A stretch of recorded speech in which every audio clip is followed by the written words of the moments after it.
pengen banget ya ketika kita launching produk atau punya sesuatu layanan yang baru, orang ini yang jadi target customer kita nih rela banget mereka mengantri, bahkan menahan keinginannya untuk bisa membeli sesuatu demi mendapatkan produk ataupun layanan kita.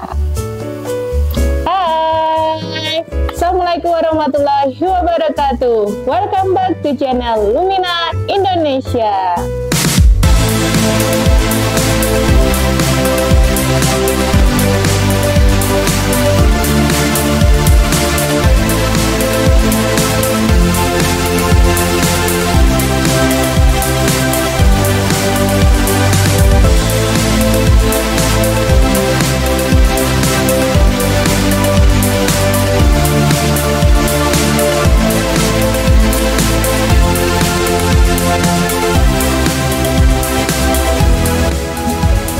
Sahabat Lumina Indonesia dimanapun berada, pasti dong pengen banget. Saya juga pengen banget nih kalau misalnya lagi launching layanan baru, terus launching produk yang baru, kita pengen banget nih ya para calon target customer kita ini berbondong-bondong ataupun mereka rela menyisihkan uangnya, rela banget menabung. Nanti deh kalau uangnya udah terkumpul, aku pengen banget deh beli ini. Dan ini ternyata kata Sun Tzu. Siapa nih Sun Tzu? Sun Tzu ini adalah salah satu tokoh menteri di Cina yang dia memiliki strategi peperangan. Strategi perang yang digunakan oleh Sun Tzu ini yang diakui hingga sekarang masih relate, terutama perang war bagi kita seorang pengusaha untuk memenangkan loyalitas di hati customer ini sudah berusia lebih dari 1000 tahun. Wow, keren banget kan? Udah 1000 tahun usia strateginya tapi masih relate sampai sekarang. Apa sih yang bikin relate-nya? Dari strategi perang Sun Tzu ini kita bisa menarik kesimpulan ada kurang lebih 12 cara atau strategi buat kita para pengusaha untuk memenangkan peperangan, terutama untuk merebut hati pelanggan kita. Jadi di video kali ini kita akan membahas prinsip pertama dari Sun Tzu untuk memenangkan strategi loyalitas pelanggan. Dan ini dia prinsip pertamanya. Oke, dari tadi ya disampaikan di prinsip pertama dengan tema menghormati pelanggan.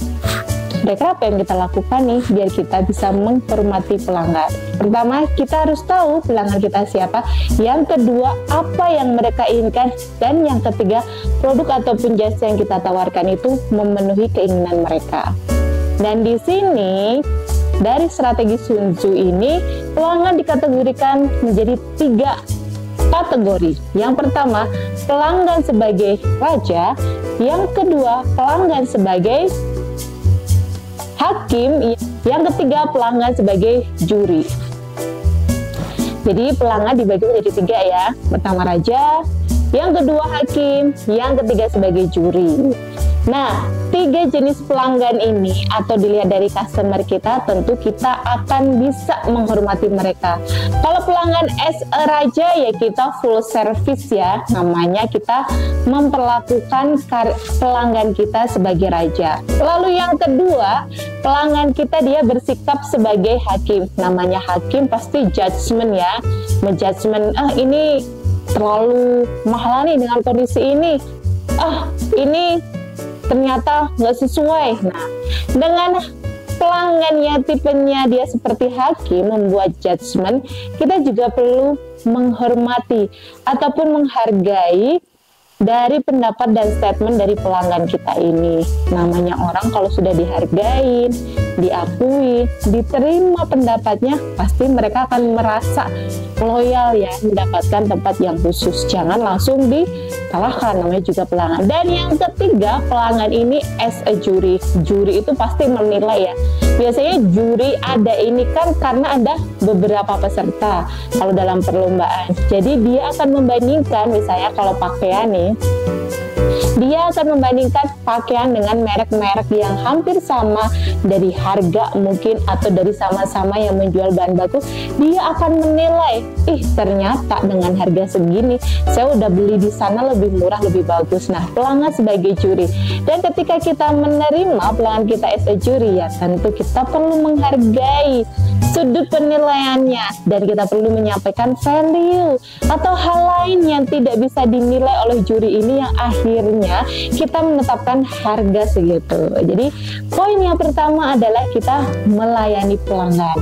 Pelanggan yang berbeda-beda, tentu kita juga punya cara yang berbeda untuk mentreatment dan melayani mereka. Poin yang kedua adalah kita harus mengetahui apa yang diinginkan oleh pelanggan kita.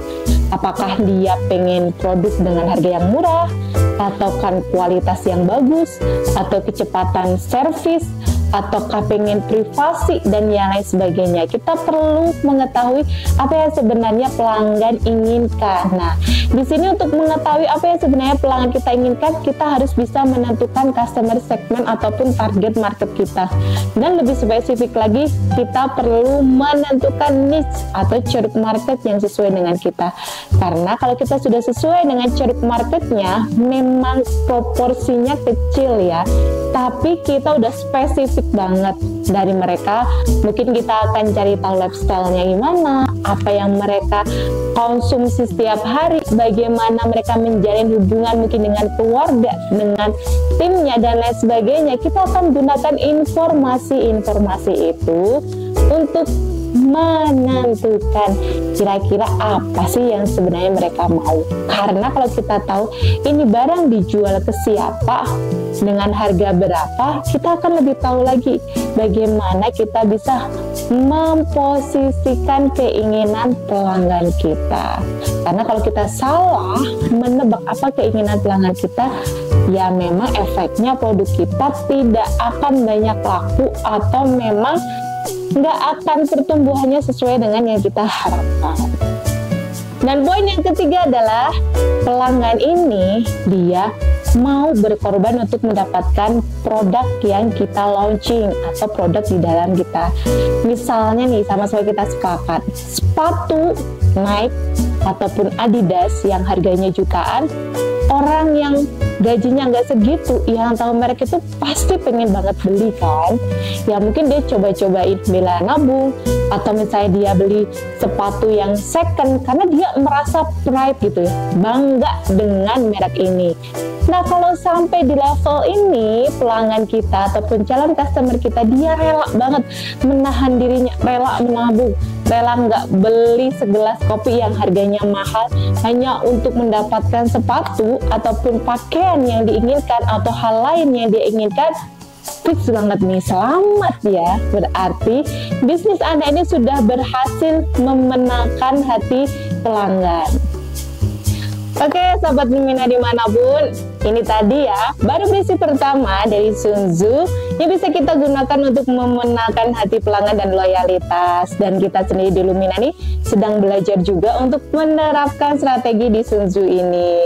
Dan sahabat semuanya, kalau merasa video ini bermanfaat, memberikan inspirasi dan pencerahan, jangan lupa ya like, komen, dan subscribe-nya, dan nantikan video-video kami yang selanjutnya. Assalamualaikum warahmatullahi wabarakatuh. Bye.